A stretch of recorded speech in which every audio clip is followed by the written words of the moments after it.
All right, Mets'd listeners, back again, episode number 14. You might notice me and James back in the same room. We went to the Mets game earlier today, game 2 of the Baltimore Orioles series. Saw a fantastic win by the Mets. Honestly, a pretty good series by this Mets team, getting a nice sweep over the Orioles in a short 2-game series. Lots to talk about here. The return of Harvey, the Mets in that crazy walk-off Pat Mazeika win yet again. And just Mets are playing good baseball on a 7-game winning streak. So much good things to talk about. So much good things. That's not good English. So many good things. So many good things to talk about here on the Mets'd podcast. You guys know the drill. Follow us on Twitter, Instagram, Mets'd. We're going to have the YouTube video finally up. I know I've teased it the last few weeks. We're actually going to have this one up on the YouTube channel here. So Mets'd podcast on YouTube. Make sure you listen to us on Spotify, Apple Podcasts, Google Podcasts. Seriously, guys, thank you so much. The support has been incredible. We've been getting more and more viewers every single episode, which is something that's good to see, when you're making a podcast. But it seems like you guys are really enjoying it, and we're going to keep giving it to you. So, James, we're here in person doing the podcast again. Episode number 14. How are we feeling about this Orioles series? Amazing. We're kind of on a nice little high. It's like when people lie about having a runner's high. Coming out of the Mets game today, we were both kind of popping around, a little pep in our step. It was great. It feels good. The Mets are playing good baseball. They're pitching well like they've been doing all series. And there's just so many positives to take out here. It seems like ever since the Lindor fight, ever since Quattlebaum has come in, which is, we know Hugh is your guy.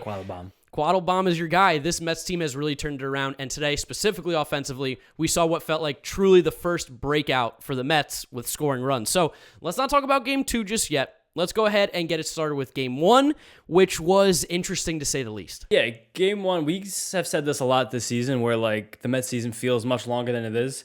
We're not even 24 hours after the first pitch from game 1. It feels like that game was days and days and days ago. It feels like it was so long ago. And even that game itself just felt like it was dragging on forever. Everything has felt like a bit of a marathon, an epic, to say the least. It's just been so long. We're only in May, and we are talking about it feels like we're talking about very crucial situations when in reality, it's only May. Yeah, I'm pretty sure Dante's Inferno was actually written about the New York Mets. Beowulf as well. Throw Beowulf in there, whatever it is. But game 1, Mets came out there, and we had Marcus Stroman on the mound going up against John Means, fresh off a no-hitter. He has looked sharp all season long, and he continued it against the Mets. He didn't have his best stuff, but still didn't give up a run and kind of held us at bay.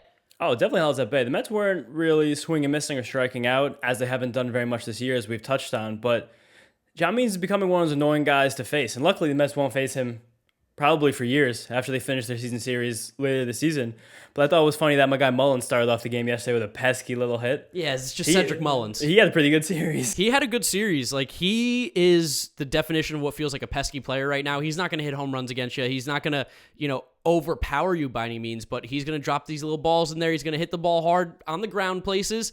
And he's going to be pretty successful, and we've seen that thus far this season for him in 2021. Definitely. And immediately wipes himself off the base paths by trying to take home on that ground ball later in that inning. Loved it. That was a big boon for the Mets because, as we learned, they weren't planning on scoring very many runs last night. So one more run early could have very much changed the tide in that game, in a game that became very exciting. Yeah, and we got started off too good offensively. McNeil started to look really good ever since he's gone higher in the order. And I think I said it in a couple episodes ago, McNeil definitely responds to where he is in the order. If you're hitting him 7th or 8th, it seems like he just kind of almost puts too much pressure on himself.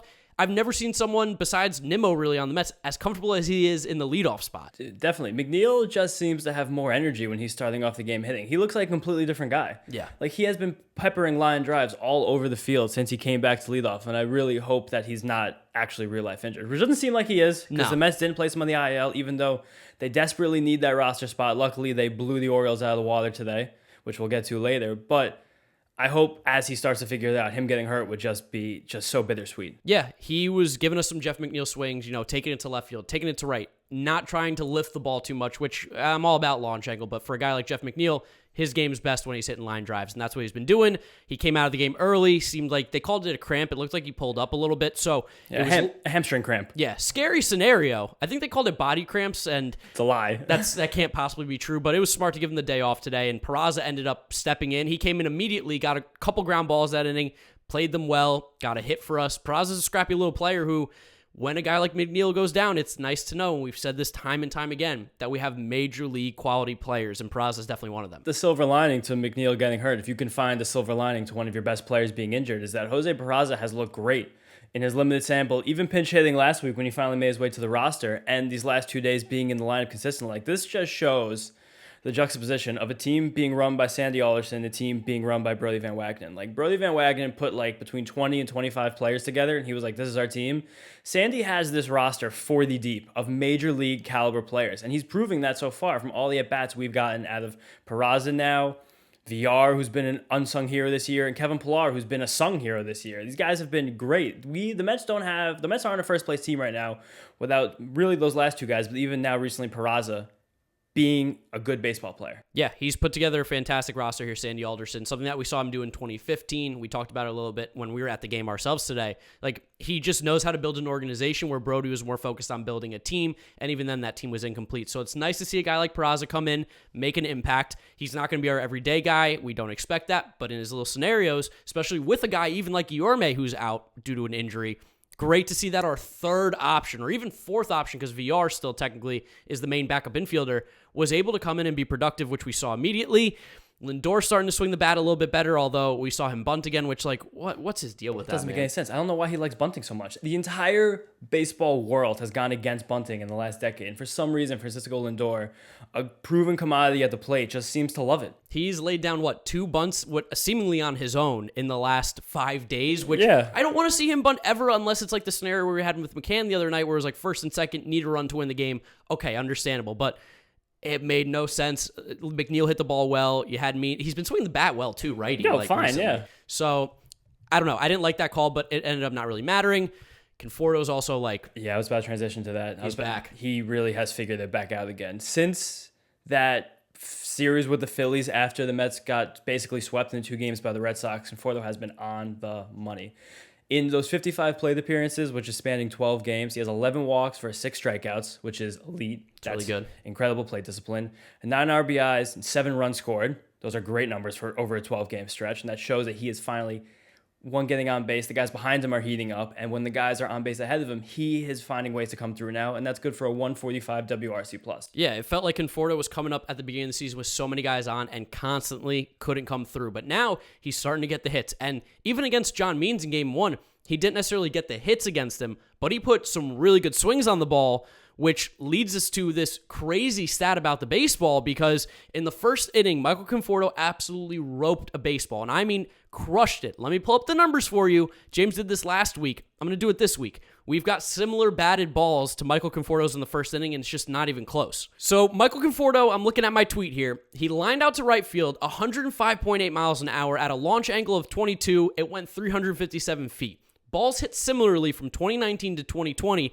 Batters were 113 for 118. That's good for a 958 batting average, and I think even the expected batting average on that ball was north of 900. So that alone, he should have got a hit. He got robbed that way. But then there were 81 home runs on a ball hit similarly. The balls suck. I hate these dead-end baseballs. It's definitely a big reason why we're seeing the no-hitters just kind of go up this year, especially with guys like Wade Miley throwing a no-hitter. It's frustrating. Again, luckily it didn't end up mattering. The big thing to take out of Conforto in Game 1, hit the ball really well against a lefty, which we know he's had trouble with in the past, but seemingly he seems to have turned a corner and is looking like the Michael Conforto of old. Analytics Mark over here. I know, right? Breaking out the stats. Imagine me breaking out launch angle and expected batting average. We're not even very far removed, like 2-ish years from Michael Conforto sitting against every lefty. Yeah. And now this is a tough lefty, someone who's becoming one of the better left-handed pitchers in baseball, which is crazy to say as far as John Means has come in the last 2 years, but I think everyone can agree with that at this point. Yeah. And he stood in there and he took some hacks, and he should have found the fence. Like, it's clear and obvious that the contract was weighing on Conforto during the offseason at the beginning of the year, because he just looks like the same old Michael Conforto. It seems like someone got in his ear and told him, like, hey, play your game and you will get your money. You start thinking about home runs, you start thinking about being this different player, that's when you're going to be in trouble. I don't even know if someone got in his ear. I think similar to what we talked about last episode with McNeil and Lindor having the spat and finally stopped thinking. I think at some point over the last couple of weeks, Conforto just realized that this is baseball. Like, he has to just stop thinking. This is what he's good at. This is everything he knows. Just play. And he just has cleared the mind, and he's been good. Well, Was it you who told me about Quattlebaum? Was Conforto? Did he say what Quattlebaum told them? Who was it that talked about that? I think it was Worthy last night. Okay. Yeah, he said he just basically said that Quattlebaum has told them to stop swinging at balls out of the zone, which is like the best advice I can ever imagine a hitting coach giving a team. And like it almost makes you think like, was it really that simple? Like, hey, stop swinging at balls. And this Mets offense turns around because seemingly it has this year. Yeah, not to toot my own horn, but I'm going to do it for a second. Quattlebaum seems like in just a week, he has made a monumental impact on every hitter in this team. The Mets walk rate has almost doubled in the last week. The Citi Field flashed a stat today of most walks in the National League in May, and the Mets were the top 4 players. It went VR, which is lunacy. If you can get Jonathan VR to walk, which is something that we've said before, and it might be yours or Ernie's, he's allergic to walking. He doesn't do it. This is a guy who had 3-0 counts last year and would take hacks on sliders in the dirt. Like you could throw anything and he would swing. And he's still done that from time to time this season. But he's also, I think he walked in 6 straight games. It's crazy. It's so cool. But it was VR, Conforto, Alonso, Lindor leading the National League in walks during this month. That's the Quattlebaum effect. That's my boy. That's the Quattlebaum effect. And then on the pitching side, we got another strong performance out of Marcus Stroman again, who continues to show that he's, one, a legit pitcher, and 2, a vital part of this team's success. Definitely. He's been so good recently that I'm ready to start conversations with him about signing an extension. Because 100%. I think his game is going to translate very well to old age. Because it's not like he really wins with velocity anyway. And he has gotten, I would say, better over the last 2 years of his career compared to the previous 2 years. Of course, those previous 2 years he was recovering from injury, but he just seems to be very committed to improving. And he made a couple adjustments yesterday separately from last game. Last game, I lauded him for how many sliders he threw. His highest rate that I've seen in his Mets career. But today, last night they were back down to 31%, which is kind of where he sat the whole year. And he was very sinker heavy again, basically 50% sinkers. But those sliders, at just 31% of his pitches thrown, garnered 14 swings, and he got 8 whiffs on those 14 swings. That's a 57% whiff rate on that one pitch. That would be near the highest whiff rate for any pitch in baseball. That's unbelievable stuff. And even though he was getting the whiffs, it's not like guys were just teeing him up when he was. He didn't give up a ball in play of over 98 miles an hour off that sinker. That's impressive. That's super impressive. And the thing that he seems to be fearing with the slider is throwing it to left-handed batters. While he threw 28 total in the game, he only threw 5 to lefties. And the Orioles only had 3 lefties in the lineup last night. And the lefties aren't anybody you fear. Like Santander's probably their best lefty, like realistically as a hitter, and he's out. Definitely. Mullins is the lefty, Galvis is a switch, and there's another lefty whose name is eluding me right now. I can't recall. Like Francisco, but he didn't play last night. Who's there? Rio Ruiz. That's who it is. Yeah, Rio Ruiz. Yeah. Barely a Major League Baseball player. The fact that he's on the Orioles roster still is baffling. He's terrible. Definitely. And there's been some new research that's come out recently. Eno Saris of The Athletic put out a pretty good piece a few days ago talking about different batting splits against different pitches, like which side of the plate you're on, what side the pitcher's throwing. And there was like, with reason to believe, I think Hesker Yanoa prompted some of this research because he's been very good this year just throwing 2 pitches, really a fastball and a slider. And one of the big findings was that there's not much of a difference between throwing sliders like to the same-handed batter and to the off-handed batter. So if that's something that Marcus Stroman feels comfortable with, and clearly he did feel comfortable with that last time out, that sinker is a weapon. The sinker on only 30% of his pitches was responsible for more than half of his whiffs. 8 whiffs on the slider, like I said before. He only got 6 with every other pitch. That is his path to maintaining this ace-level performance. Yeah. Staying a guy who has a low 3 ERA and who can pitch into the 6th, 7th, and 8th innings in most games he pitches. That is his key. Another big key for Stroman last night was he threw 14 splitters, the most he's used so far this season. Love to see that. So something that we said earlier, it seems like as the weather warms and he's getting a better grip on the ball, maybe a little bit more humidity in the Queen's air, he's becoming more comfortable with that pitch, and having another dominant off-speed pitch would just send him directly to the moon. And it seems like, I mean, you talked about extension a little bit earlier. He is the kind of guy who, depending on the day, depending on the kind of team, he can change what kind of pitcher he's going to be. We've seen him be exclusively like sinkers some days. We've seen him go to the slider a lot in some days. You saw him use the splitter last matchup. He's been a swing and miss guy. He's been a contact guy. The versatility that he brings, along with the kind of stuff that he has, this is a dude who can repeatedly continue to have success like we've seen this season. This isn't a fluke. He's a good pitcher. He's a very, very good pitcher. He's fantastic. I would call him cerebral. Yes. Ooh, I like that. There's our SAT word. We haven't done that in a while. He always plays with a chip on his shoulder, and he's really living up to it this year. He's pitching like an all-star pitcher right now. Dude, something else crazy about Stroman that just came to my mind doing this breakdown is his last 3 starts, he has had a different featured pitch every time. 2 starts ago, he threw more 4-seamers than anything else. Last start, more sliders than anything else. And this start, more sinkers than anything else. That alone, from a preparation standpoint for a team, it's hard because you can look at 3 different games and he's 3 different kind of pitchers. That's really, really tough to prepare against, especially when he is a good pitcher. It's not like he has mediocre stuff. He has some good stuff. Oh, he's awesome. Yeah. He's always been awesome. So I love to see Stroman pitching well. We are not in first place, obviously, without Marcus Stroman. That doesn't really need to be said. That's a little, brain dead, a little obvious, Captain Obvious there. But I think he's a little bit of the unsung hero on this team, a little bit of an MVP maybe, because he has carried this pitching staff along with Jacob deGrom. On our preseason preview, I said that Marcus Stroman was the most important player in this team, and he has taken that, I don't even know what to call it. He shouldered that load and ran with it. Yep. It's amazing. He's been great. And he did give up a run. There was a little bit of, stuff there with him and Rojas. Didn't really want to come out of the game, it seemed like, when the bases loaded. Kind of looked like he had a tantrum, too, in the dugout. A little bit, yeah. Mets forced the Orioles' hands to take out John Means, which I know you love. I do love that. I love National League Baseball. Mark doesn't like National League Baseball. New school. I'm a little more old school, even though I like analytics more than he does, which is kind of ironic saying it out loud.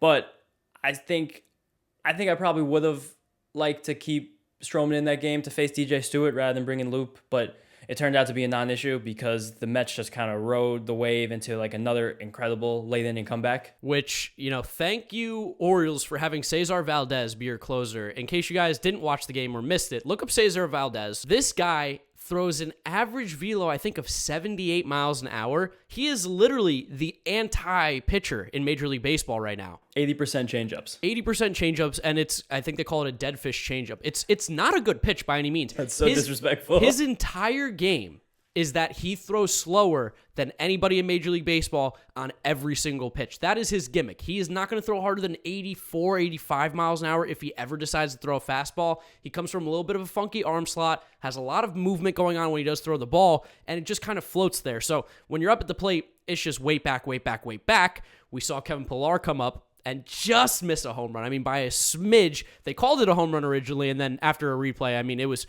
blatantly, they didn't even go to replay. They just talked. Yeah, it was very clearly a foul ball. That was so cruel. And he didn't have a good swing on the next pitch, and I was like, he's out of the at-bat. But he scrapped it together, got a single for us, got the inning and the rally started, followed up by Jonathan Villar, who I think might have been first pitch swinging to Cesar Valdez. Whatever it was early in the count, hits it through the whole first and second.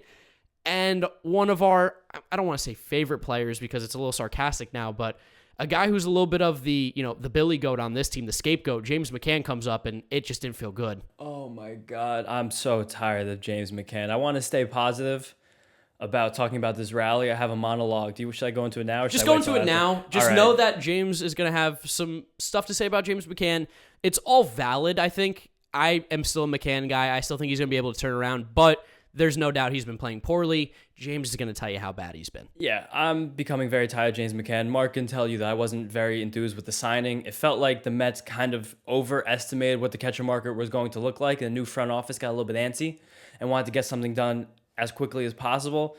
But this guy has been uncontrollably bad at the plate over the course of this season. His OPS is under 500 right now. That's bad. That's like shocking. It's almost hard to do, especially even that he has one home run. That usually will push your OPS to a certain point, just one of them. He only has one of them. I think that might be his only extra base hit. Maybe another double or two. Yeah, I honestly can't remember the last time he got an extra base hit since that home run. It's been a long time. And heading after today's game, so that Nito played, thank God, my guy Nito, McCann had caught 25 out of 31 games the Mets have played. 25 out of 31. That's a crazy percentage. No catcher in baseball should be catching 80% of their team's games besides maybe Salvador Perez, JT Realmuto, and Yadier Molina 10 years ago. Yeah, absolutely not. He has caught 80% of the Mets games right now. The most he's ever caught in a season was back in 2018 with the Tigers. He caught 112. And the year after that with the White Sox, he caught 102. But that year with the Tigers was far and away the worst year of his entire career. What got him kicked off the team, essentially. He was non-tender. To non-tender a guy who's competent at defense at catchers, you have to be so piss poor at the plate, and he was piss poor at the plate. He had a 220, 267, 314 slash line with a 56 WRC plus. That means he's 50% worse than the average hitter in baseball. 50% worse. That's pretty horrible. You could throw a rock out your window and hit someone 50% worse than the average hitter in Major League Baseball. And then he did have very good seasons in 2019, 2020. 2019, he did catch 100 games, which it's not 80%, but it's still plenty. But that was a very different baseball to the one we're using this year. That 2018 baseball is more similar to this year's than either of the last two seasons. And now you stare at this guy who can't seem to hit the ball. He can't lift the ball. He's already grounded into 6 double plays. He is just pounding balls into the ground. And that one of the big things that happened in Chicago was he was starting to hit the ball in the air a lot more.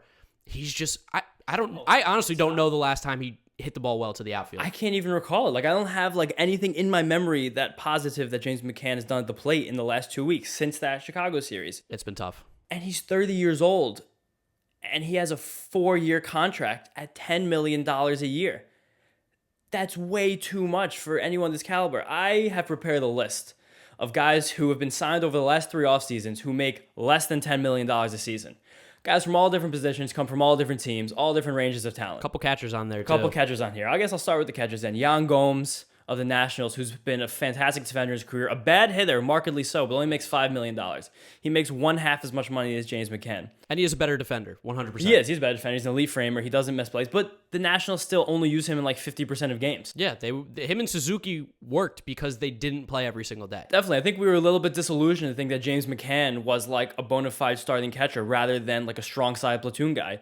Another Met favorite, Travis d'Arnaud, was signed for only $8 million. I think that was this offseason. That one hurts. That stinks. Even though he's injured right now, he'd been swinging a hot bat and had been better defensively, even though he has a noodle for an arm, not the McCann, which is the one thing James McCann has done very well this season. Sick arm. Jurickson Profar, who plays all over the field and gets on base like nothing in the world, signed for $4.33 million this offseason. Yeah.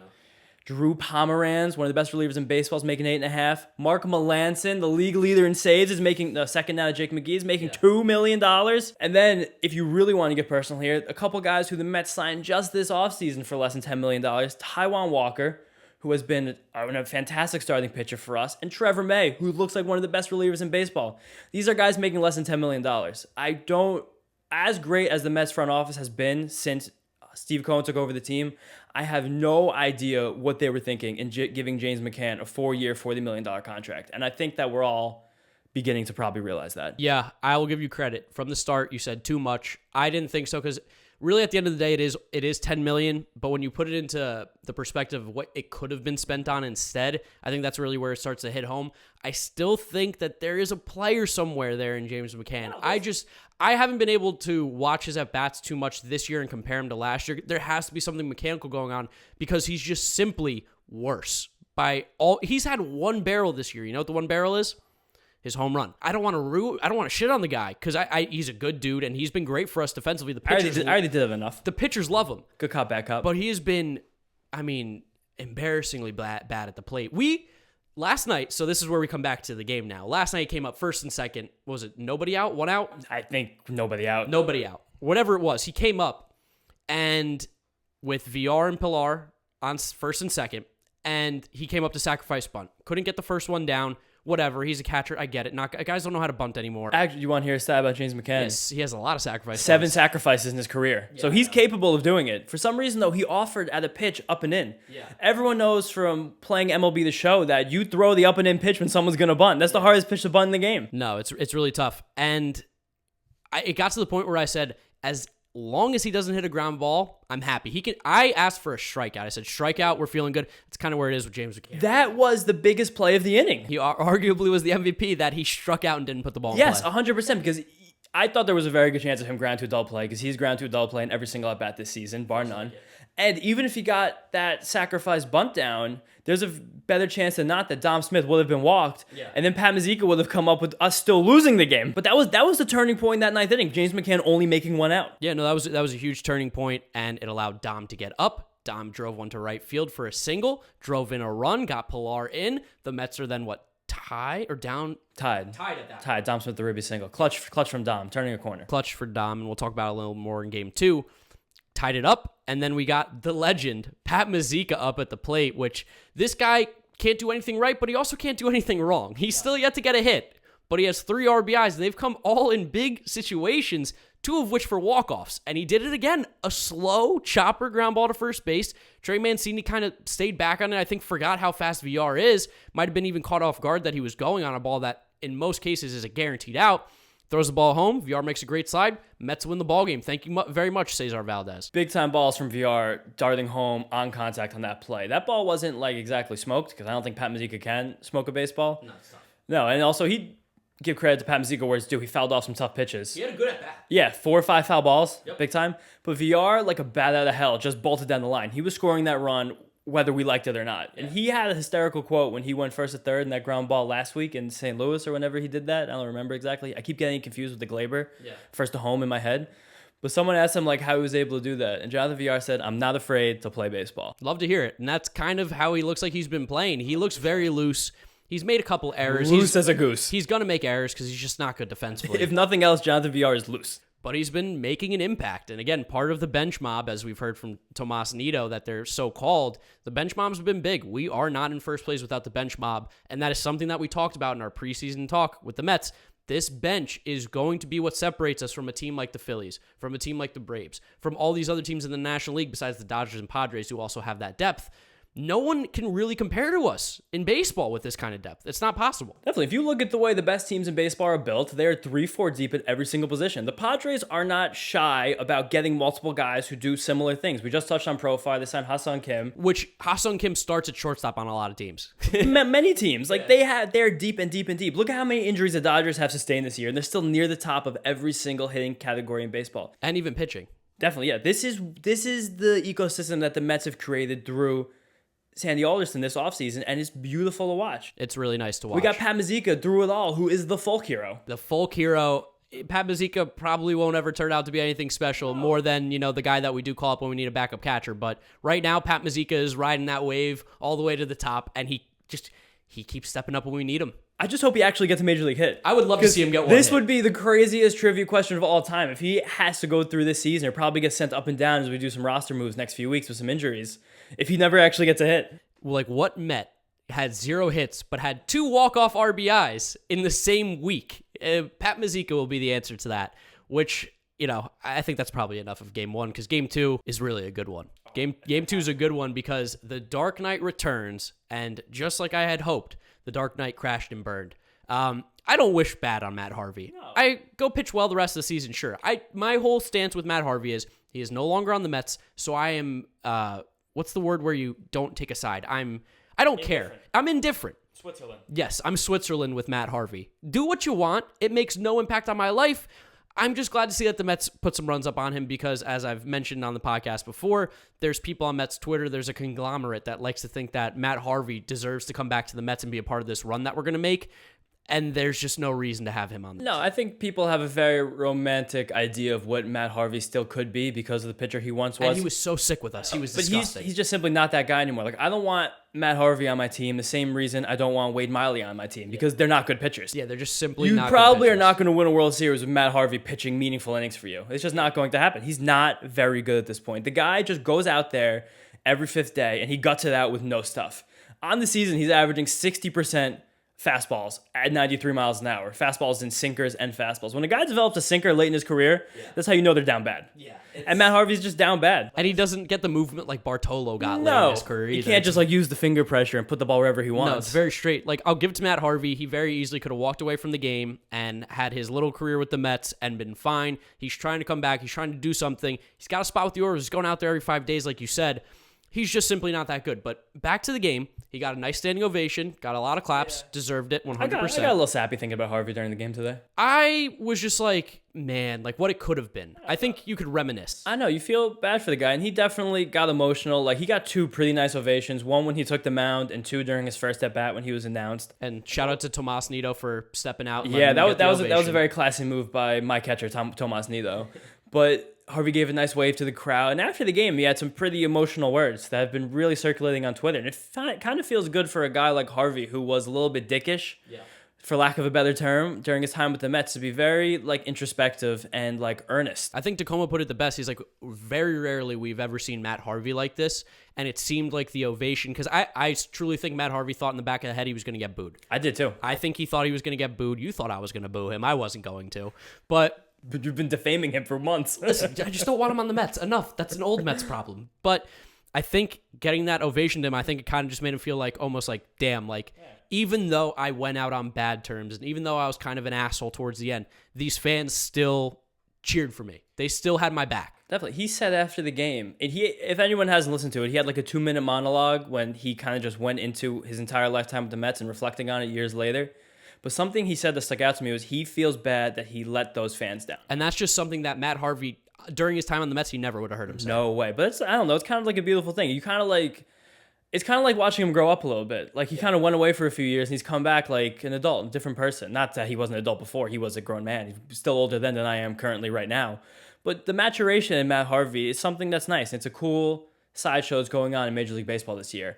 On the other hand, I was thrilled that we kicked his fucking ass today. I'm so happy. That was awesome. I said I wanted 10. We got 7. 70% of what I predicted, considering I asked for a ton, is great. I mean, he just, like we said, simply just isn't a good pitcher anymore. There's nothing there. There's just nothing there. So you're talking about 70%. He threw 73% fastballs today, and inside that is 56% sinkers and 17% fastballs. He did not throw another pitch at least 10% of the time.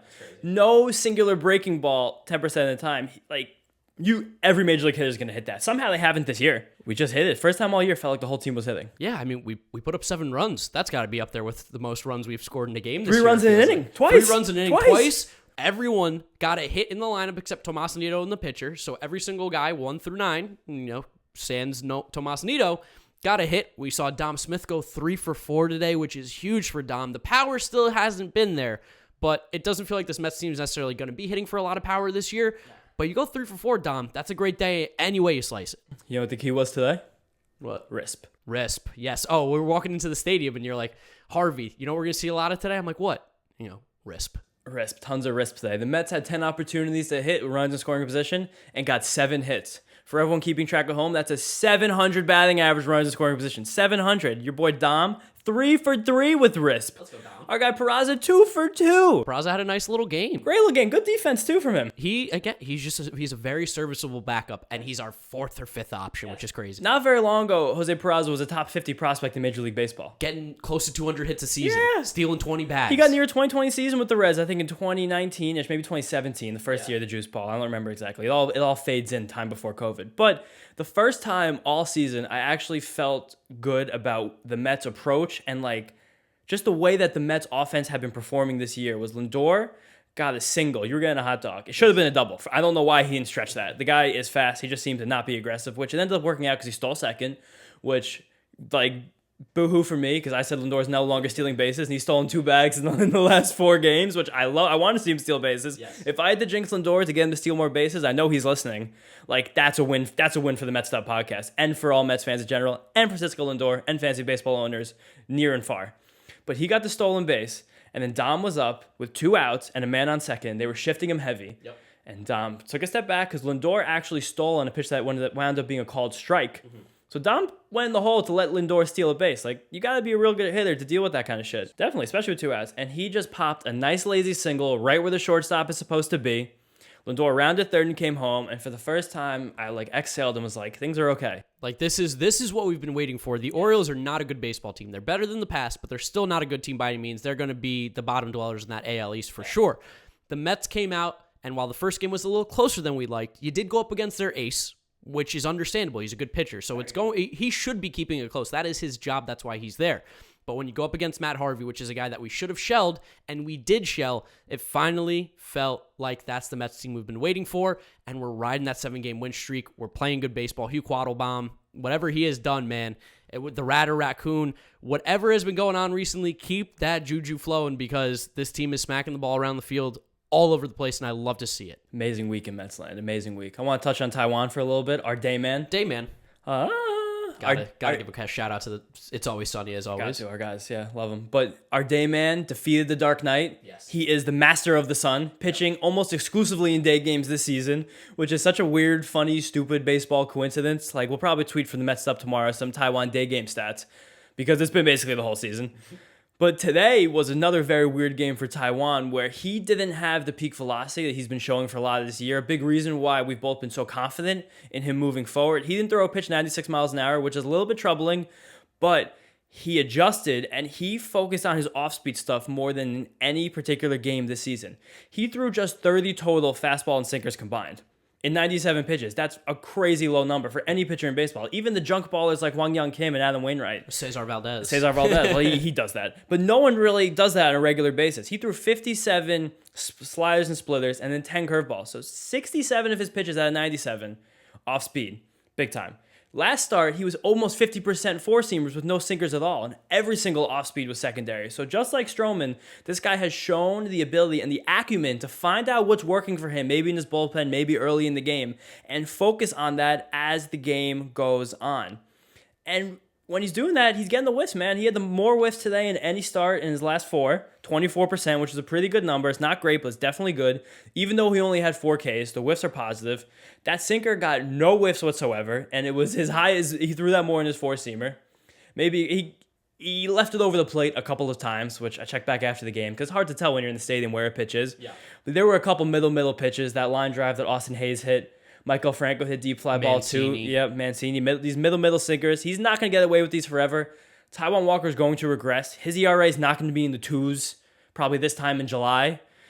But he's a freaking solid arm, and what a great signing he's turned out to be. And what's great is that, like, again, if you told me a 3.5 ERA from Taijuan Walker this year, I would say, yep, sign me up. That is an electric year 10 for times him. out of 10. And if this Mets team is continuing to hit like we saw them do today and recently, a 3.5 ERA, you're winning baseball games still. Oh, big time. With this offense, with the way we're going to go, especially the way our bullpen's been slamming the door. We saw our first Drew Smith appearance today. Our boy, Drew Flo. Happy to see him out there. Thought it was Robert Gesellman for a second, but no, it's Drew Smith. He's got the flow now. He's got good stuff. This is, again, great stuff. We talk about the depth time and time again. I feel like that's the theme of this team this year. Drew Smith is going to get sent down. He's going to probably be the first guy out when Lugo gets back, if I had to guess, so that he can actually get time in AAA and be ready when we inevitably do need him at some point. And he's good. He would be a middle of the pack reliever on probably most teams. Dude, the mark of the best teams in baseball, and I would say the best teams in baseball over the last collection of seasons are the Dodgers, the Padres, the Yankees, the Rays, the Astros. Those are probably basically top 5 besides the Braves, but the Braves just have the elite talent that they pay no money for, so they're a special case. But the thing that makes these teams great are pulling great players seemingly out of their ass. Yes. They create talent from thin air.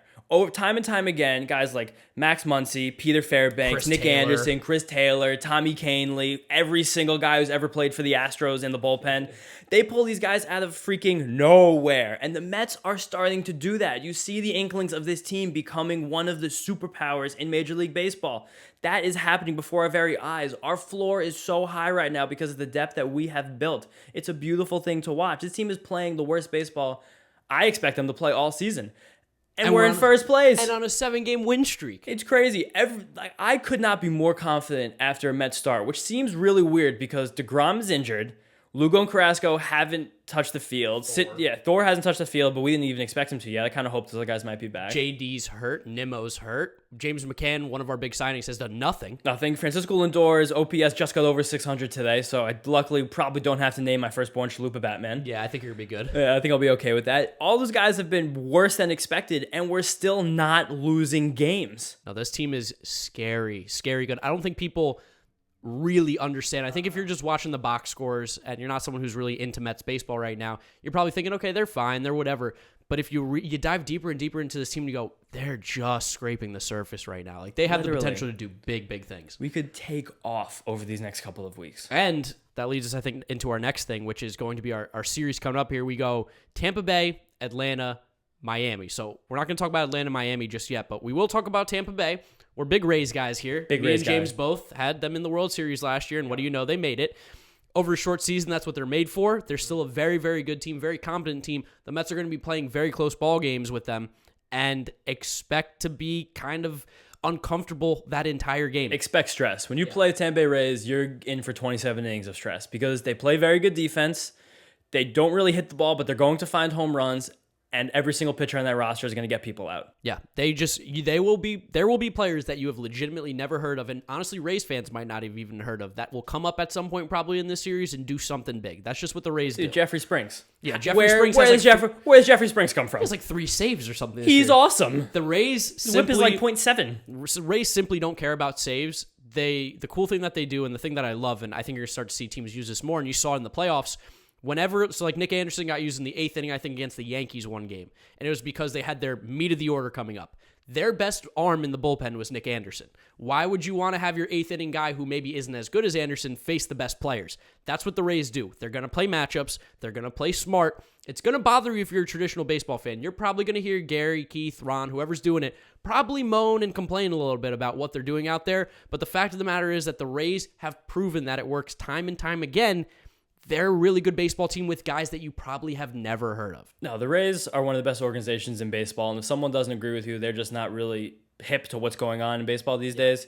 And if we're going to want to beat this team this series, we are going to need the bats to come out because we are going to be throwing on the mound David Peterson on Friday, Joey Lucchesi on Saturday, and Sunday is going to be one of Sean Reed Foley, Jordan Yamamoto, or Robert Gazelman. Why does it feel like when Peterson and Lucchesi pitch every single time, it's against a team that will crush left-handed pitching, which the Rays do because they'll play Yandy, they'll play Mike Brasso, who's just he crushes left-handed pitching for a living.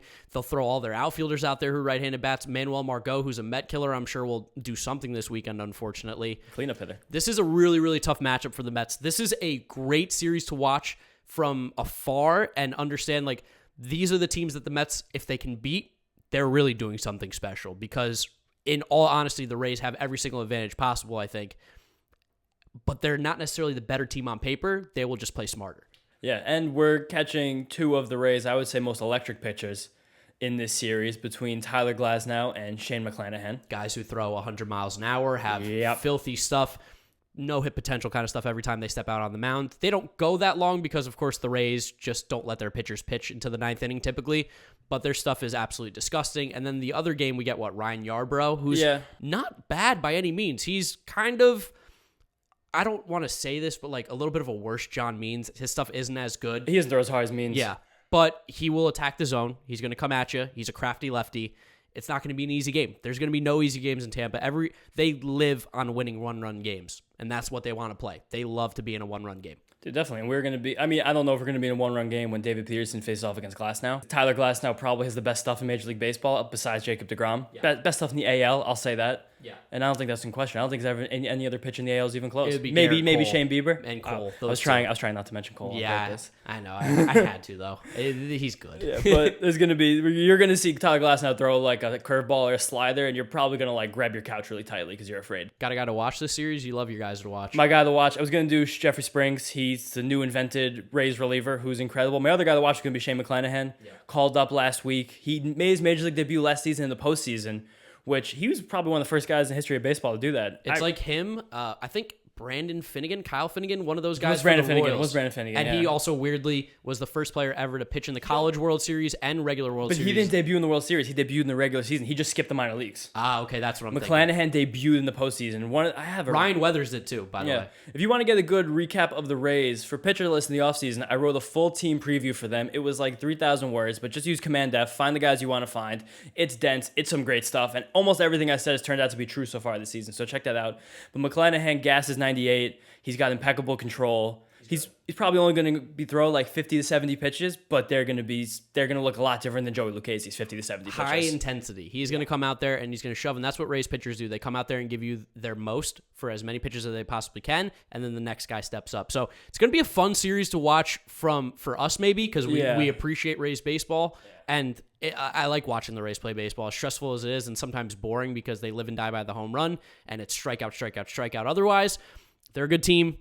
If this could be a real statement for the Mets if you come out and win this series. If we can even win 2 games of this series, because the fact that we're going to have Peterson, Lucchesi, Yamamoto as our 3 guys most likely against the 2 Rays pitchers, I'd say with the best stuff, that is going to be very, very, very, very impressive. And it's going to bode very well for us moving forward, a huge divisional matchup. That, great series against the Orioles. Got another AL East matchup coming up here. We went to the game today. Beautiful day at the ballpark. Gorgeous. It was great to be out there taking in the sun, rocking the Francisco Lindor jersey, get a hot dog for $7 because why not? James, a little smart, he brings in his food, a water bottle. The man is thrifty. He knows what to do out here. I hit the bodega before the game, brought in my bacon, egg, and cheese, a bag of chips, a bag of cookies, 2 bottles of water, and a banana. And $8. We got free parking. We did get free parking. We will not tell you where. No, never sharing that. We were not sharing that because this spot might be the new secret here. Elite. It's been a great view from the spot too. You really do. And quick to the highway.